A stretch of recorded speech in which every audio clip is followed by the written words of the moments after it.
বয়স ৭০, চুল সাদা, হাঁটায় ক্লান্তি, শরীরে সময়ের ছাপ। জীবনের এই সময় অধিকাংশ মানুষই স্বপ্ন দেখা বাদ দেন। ঠিক সেই সময়ে এক নারী ব্যতিক্রমী লক্ষ্য নির্ধারণ করেন, সিদ্ধান্ত নেন তিনি পুরো কোরআন মুখস্থ করবেন। সফল হয়েছেন তিনি। আত্মপ্রত্যয়ী এই নারীর নাম হামদা আল গামিদি। সৌদি আরবের বাহা অঞ্চলে বসবাস করেন তিনি। মহিয়সী এই নারী প্রমাণ করে দিয়েছেন বয়স কোনো বাধা নয়। তরুণ বয়সেও যে স্বপ্ন অনেকেই পূরণ করতে পারেন না, জীবনের শেষ প্রান্তে দাঁড়িয়ে তিনি তা করে দেখিয়েছেন। হামদার স্বপ্ন ছিল পুরো কোরআন হৃদয়ে ধারণ করবেন। তার এই স্বপ্ন এসেছে হুট করে নয়, শুরু হয়েছিল ২ দশক আগে। তখন জীবনে ছিল সংসারের চাপ, পারিবারিক দায়িত্ব, বয়স বাড়ার সঙ্গে সঙ্গে শরীরের নানা সমস্যা, কখনো ক্লান্তি, কখনো অসুস্থতা, কখনো সময়ের অভাব, সব মিলিয়ে এক কঠিন পথ।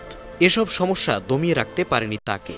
পণ করেছিলেন যেভাবেই হোক আল্লাহর কিতাব তিনি শিখেই ছাড়বেন। ২০ বছর সাধনা করে সফল হয়েছেন তিনি। প্রতিদিন একটু একটু করে শিখেছেন। তারতিল সংস্থার তত্ত্বাবধানে পরিচালিত আঞ্চলিক হালকাতুত তাহফিজ আল কুরআন কেন্দ্র তাকে এই দীর্ঘ পথটিতে সহায়তা করেছে। সেখানে হয়েছে তার ক্লাস ও অনুশীলন। তবে সবই ছিল ধীর গতিতে, কিন্তু চলেছে অবিচলভাবে। তার শিক্ষিকা বলেন, হামদা এক জীবন্ত অনুপ্রেরণা। নিয়মিত উপস্থিতি, অসীম ধৈর্য আর অদম্য সংকল্পই তাকে আলাদা করেছে। এই বয়সে এসে এমন দৃঢ়তা দেখা সত্যি বিস্ময়ের। যেদিন হামদা তার হিফজ সম্পন্ন করেন, সেই দিনটি ছিল শুধু তার নয়, পুরো কেন্দ্রের জন্য উৎসবের। তারতিল সংস্থার চেয়ারম্যান আলী আল শারুর সহ সকল কর্মকর্তারা তাকে সম্মান জানাতে বিশেষ অনুষ্ঠান আয়োজন করেন। আন্তর্জাতিক ডেস্ক, ৫২ টিভি।